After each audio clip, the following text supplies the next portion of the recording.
الحمدللہ رب العالمین والصلاة والسلام علی سید الانبیاء والمرسلین نبینا محمد وعلی آلہ وصحبہ اجمعین اما بعد رب اشرح لی صدری ویسر لی امری واحلل عقدۃ من لسانی یفقہوا قولی۔ محترم ناظرین کرام، دیگر احباب اور سامعین کرام،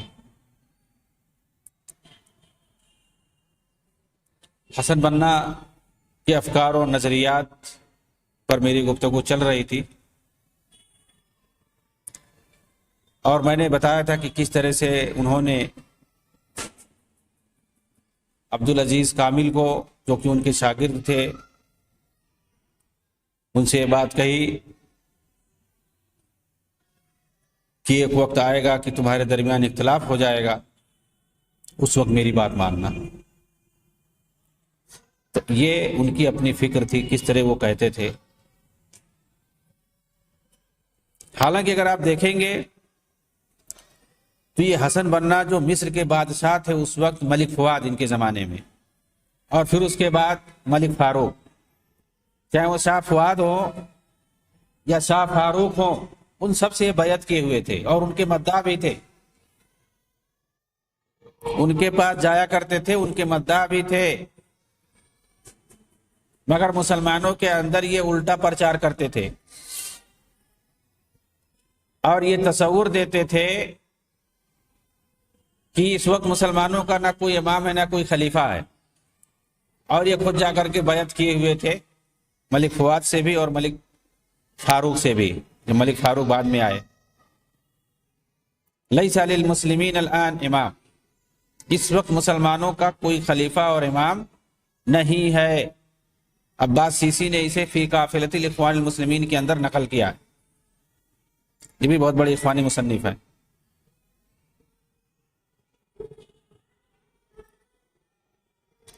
تو ملک فاروق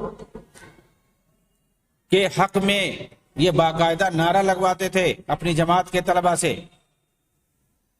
اور کہتے تھے کہ ملک فاروق کے ساتھ اللہ تعالی ہے، اس کی مدد کرنے والا ہے۔ کہتے ملک فاروق ایک بار کہیں لندن وغیرہ یا کہاں چلا گیا تھا، جب واپس آیا تو یہ اپنی پوری فوج کے ساتھ، اپنی جماعت کے لوگوں کے ساتھ گئے تھے اس کا استقبال کرنے کے لیے بندرگاہ پر، اور دونوں طرف اپنی جماعت کے لوگوں کو، طلبہ تنظیم کو کھڑا کر دیے تھے۔ ملک فاروق بہت خوش ہوا دیکھ کر کے کہ کس طرح سے لوگ منظم ہیں، ہمارا استقبال کر رہے ہیں۔ یہ سب ملک فاروق کے ساتھ یہ کر رہے ہیں، اس وقت جو شاہ تھا مصر کا، ان سے یہ جا کر کے ملتے تھے، خفیہ میٹنگیں کرتے تھے۔ کون؟ حسن بننا، اور باہر آ کر کے بولتے تھے کہ اس وقت مسلمانوں کا کوئی خلیفہ نہیں ہے، کوئی امام نہیں ہے۔ بھائی کوئی امام نہیں ہے تو بیعت کس لیے کر رہے ہو ان لوگوں سے؟ بیعت تو امام سے کی جاتی ہے۔ آپ دیکھیے، ایک طرف اپنی جماعت کے لوگوں سے اپنی بیعت خود لے رہے ہیں، اور دوسری طرف خود اپنا بیعت لے رہے ہیں، اپنا بیعت دے رہے ہیں کسے؟ ملک فاروق کو، ملک فؤاد کو، ان سے بیعت کر رہے ہیں خود، اور دوسری طرف دوسروں سے اپنی بیعت لے رہے ہیں۔ یہ سب کیا ہے؟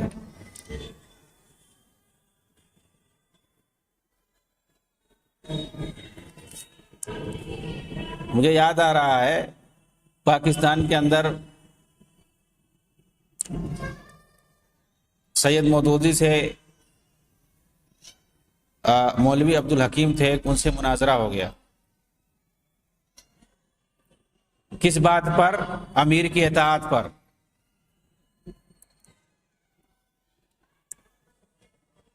انہوں نے ایک سوال کر لیا سید مودودی سے کہ آپ اس ملک کے باشندہ ہیں؟ ہاں۔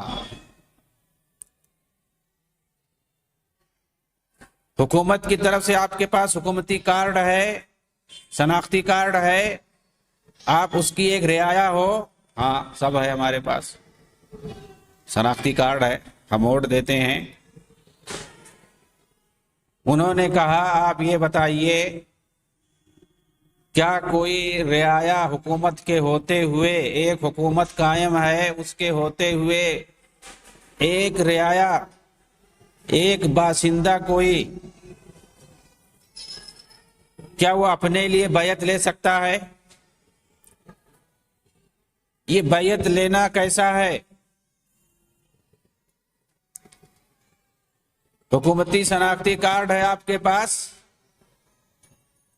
آپ ایک رعایا ہو، کیا آپ کو اختیار ہے کہ آپ کسی سے بیعت لو؟ کہتے ہیں کوئی جواب نہیں دے پائے، بھاگ گئے، مجلس چھوڑ کے چلے گئے، کوئی جواب نہیں دے پائے۔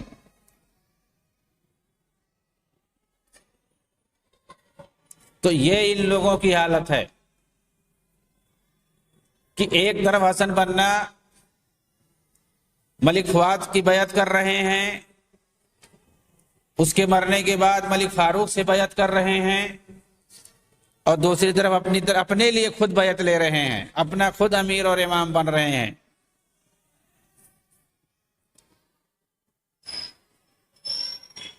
تو یہ حسن بننا اپنی جماعت کے خلاف خروج کرنے والوں اور اس کے خلاف لڑنے والوں کو اسی طرح خارجی سمجھتے تھے جیسے حکومت وقت کے خلاف خروج اور بغاوت کیا جاتا ہے۔ بتائیے، پھر بھی یعنی مطلب یہ ہے کہ جس کو کہتے ہیں حکومت کے اندر حکومت، دولہ فی دولہ،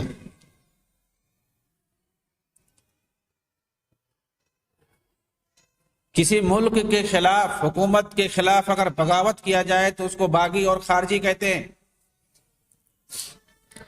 حسن بننا کا یہ خیال تھا، ان کا یہ عقیدہ تھا کہ ہماری جماعت کے خلاف اگر کوئی بغاوت کرتا ہے تو وہ خارجی ہے، وہ باغی ہے، اور اس تعلق سے آئی حدیثوں کو وہ اپنی جماعت پہ فٹ کرتے تھے۔ اور بندہ ایک طرف حکومت سے، حکومت وقت سے بیعت بھی لیتا تھا، یعنی گویا یہ تسلیم کر رہے ہیں کہ میں ایک حکومت کے ماتحت رہتا ہوں، اور پھر بھی اپنی جماعت اور اپنی تنظیم کو ایک حکومت کی طرح سمجھ رہے ہیں، اور ان ساری حدیثوں کو جن کے اندر یہ بات آئی ہوئی ہے بغاوت اور خروج والی، اس کو اپنی جماعت فٹ کرتے تھے۔ چنانچہ یہ بات کہی کہ اسلام نے جماعت کے خلاف خروج کرنے والوں کے تعلق سے وصیت کرنے میں بڑی حکمت سے کام لیا ہے۔ یہ نہیں کہا حکمران وقت کے خلاف خروج اور بغاوت کرنے والوں کے تعلق سے بڑی حکمت سے کام لیا گیا ہے شریعت میں، یہ بات نہیں کہا انہوں نے۔ کیا کہا؟ ہماری جماعت کے خلاف خروج کرنے والوں کے سلسلے میں بڑی حکمت سے کام لیا گیا ہے۔